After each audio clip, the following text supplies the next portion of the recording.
오늘 말씀 누가복음 21장 1절로 6절까지 말씀입니다. 예수께서 눈을 들어 부자들이 헌금함에 헌금 넣는 것을 보시고 또 어떤 가난한 과부가 두렙돈 넣는 것을 보시고 이르시되 내가 참으로 너희에게 말하노니 이 가난한 과부가 다른 모든 사람보다 많이 넣었도다. 저들은 그 풍족한 중에서 헌금을 넣었거니와 이 과부는 그 가난한 중에서 자기가 가지고 있는 생활비 전부를 넣었느니라 하시니라. 어떤 사람들이 성전을 가리켜 그 아름다운 돌과 헌물로 꾸민 것을 말하매 예수께서 이르시되 너희 보는 이것들이 날이 이르면 돌 하나도 돌 위에 남지 않고 다 무너뜨려지리라. 아멘. 우리는 지난 일주일간 본문을 통해서 예수님께 진정한 권위가 있다는 것을 살펴보았습니다. 반면에 당시 종교 지도자들은 사회적으로 그리고 종교적으로 권위의 자리를 차지하고는 있었지만 정작 그들에게 참 권위가 없다는 것도 살펴보았습니다. 그 이유는 그들이 하나님의 뜻과 하나님의 말씀을 따르지 않았고 동시에 그것들을 백성들에게 가르쳐주지 않았기 때문입니다. 그래서 하나님은 신적 권위를 그들에게 허락하지 않으셨습니다. 어제 본문에 이어서 오늘 본문은 진정한 권위를 가지고 있지 않은 당시 종교 지도자들이 갖는 가장 큰 특징 한 가지를 보여줍니다. 그것은 바로 외식입니다. 외식이란 내면의 동기나 상태와는 상관없이 겉만 보기 좋게 꾸미는 일을 말합니다. 왜 겉만 보기 좋게 꾸미려 노력할까요?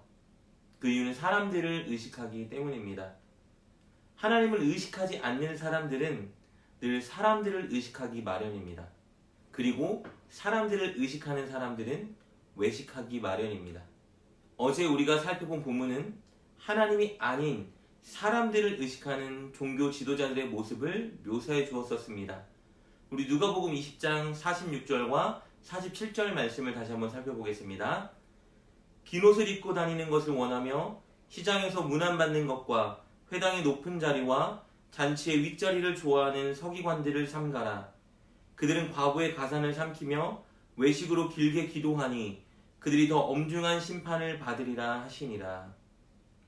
그들은 사람들에게 잘 보이기 위해서 자신의 신분을 돋보이게 해주는 옷을 입고 다녔습니다. 그리고 당시 사회생활의 중심이 되는 세 곳, 즉 시장, 회당, 잔치에서 늘 높은 자리에 앉고 싶어 했습니다. 기도할 때에는 늘 열심히 기도하긴 했지만 그 기도도 사람들을 의식하며 사람들에게 인정받기 위해서 한 행동일 뿐이었습니다.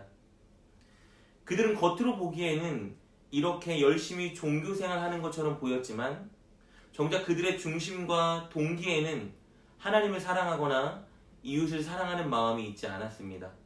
그저 사람들에게 인정받고 자신을 드러내고 싶은 마음뿐이었습니다. 심지어 헌금을 할 때에도 그들의 태도는 마찬가지였습니다. 오늘 본문은 헌금할 때에도 외식하는 자들의 모습을 보여주고 있습니다. 우리 1절 말씀입니다. 예수께서 눈을 들어 부자들이 헌금함에 헌금 넣는 것을 보시고, 부자들은 당시에 그들이 가진 부로 인해서 자동적으로 지도층의 일부가 될 수 있었습니다. 그래서 본문에서 말하는 부자는 당시 사회 지도층과 종교 지도자들을 대변해주고 있다고 생각하면 됩니다. 예수님은 헌금하고 있는 그 부자들의 모습을 가난한 과부와 대조하여 드러내시는데요. 우리 2절과 3절 말씀 보겠습니다. 또 어떤 가난한 과부가 두렙돈 넣는 것을 보시고 이르시되 내가 참으로 너희에게 말하노니 이 가난한 과부가 다른 모든 사람보다 많이 넣었도다. 예수님은 가난한 과부가 헌금한 두렙돈이 다른 어떤 부자들이 한 헌금보다 많다고 말씀하십니다. 여러분, 두렙돈은요, 오늘날 우리가 받는 하루 일당을 10만 원으로 잡는다면 대략 1,600원 정도 되는 가격입니다. 가난한 과부는 약 1,600원 정도를 헌금한 거예요. 그런데 부자들은 아마도 1,600원과는 비교되지 않는 엄청 큰 금액을 헌금했음에 틀림없습니다. 그런데 예수님은 이 두 두렙돈 넣은 과부가 가장 많은 돈을 헌금했다고 말씀하고 계세요. 왜 그럴까요? 우리 4절 말씀 볼까요? 저들은 그 풍족한 중에서 헌금을 넣었거니와 이 과부는 그 가난한 중에서 자기가 가지고 있는 생활비 전부를 넣으니라 하시니라. 왜냐하면 과부는 자신이 가진 모든 돈을 헌금으로 드렸지만 부자는 풍족한 재정 상태에서 쓰고 남은 돈의 일부를 하나님께 드렸기 때문입니다. 그렇다면 우리는 전 재산을 다 헌금으로 드려야 하나님께 인정받을 수 있을까요? 아니요, 그런 내용이 아닙니다. 본문은 헌금의 양을 비교하는 것이 아니라 헌금의 질을 비교하고 있습니다. 즉, 헌금을 드리는 사람의 마음을 비교하고 있는 것입니다. 가부가 가진 돈은 고작 1,600원이었지만 그 돈 전부를 하나님께 드렸습니다. 왜 그랬을까요? 하나님을 향한 마음 때문이었겠죠. 사랑의 마음, 감사의 마음, 헌신하고자 하는 마음 때문에 그는 하나님께 1,600원의 돈을 드린 겁니다. 예수님은 과부가 드린 헌금의 액수를 보고 계신 것이 아니라 그의 마음을 보고 계신 겁니다. 반대로 부자는 많은 금액을 드리긴 했지만 마음이 없는 헌금을 드렸습니다. 형식적인 헌금, 보이기 위한 헌금, 의무적인 헌금, 체면상의 헌금을 드린 거예요.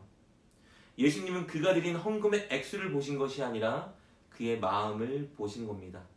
그래서 그가 드린 헌금은 질적으로 가부의 헌금과는 비교될 수 없는 것이었습니다. 여러분, 이것은 비단 종교 지도자들의 모습뿐만이 아니라 이스라엘의 많은 사람들의 영적인 모습이었습니다. 바로 이어지는 장면이 그것을 보여주는데요. 우리 5절과 6절 말씀 보겠습니다. 어떤 사람들이 성전을 가리켜 그 아름다운 돌과 헌물로 꾸민 것을 말하며 예수께서 이르시되 너희 보는 이것들이 날이 이르면 돌 하나도 돌 위에 남지 않고 다 무너뜨려지리라. 어떤 사람이 성전의 외형을 보고 그 아름다움과 화려함의 마음을 뺏겨 감탄했습니다. 당시 헤롯이 짓고 있던 이 성전의 크기는 기존 성전 크기의 2배였고 건물 겉면은 황금으로 도금되어 있었습니다. 게다가 성전의 기둥들은 흰색 대리석으로 장식되어 있었어요. 사람들은 이 성전의 화려함과 아름다운 외관에 감탄하곤 했습니다. 그러나 정작 성전의 내부는 영적으로 썩어 있었습니다. 종교 지도자들은 그곳에서 하나님의 말씀과 진리를 전하기보다 자신들의 권위를 통해 부를 축적해 가려고 노력했습니다. 그래서 성전은 공의와 정의, 긍휼과 사랑이 사라진 곳이 되었습니다. 순종의 마음이 상실된 곳이 되었어요. 겉만 화려하고 속은 썩은 이스라엘 종교 지도자들과 백성들의 모습을 바로 이 성전이 보여주고 있었던 겁니다. 그래서 예수님은 6절의 말씀처럼 이 성전이 곧 무너질 거라 예언하셨습니다. 사랑하는 여러분, 우리에게는 분명히 종교적인 행위가 있어야 합니다. 기도의 행위, 헌금의 행위, 구제의 행위, 예배의 행위. 여러분, 이런 행위는 굉장히 중요한 것입니다. 그러나 반드시 이 행위들에는 하나님을 향한 마음이 담겨 있어야 합니다. 하나님을 향한 사랑의 마음, 감사의 마음, 헌신의 마음, 순종의 마음이 담겨 있어야 하는 거예요.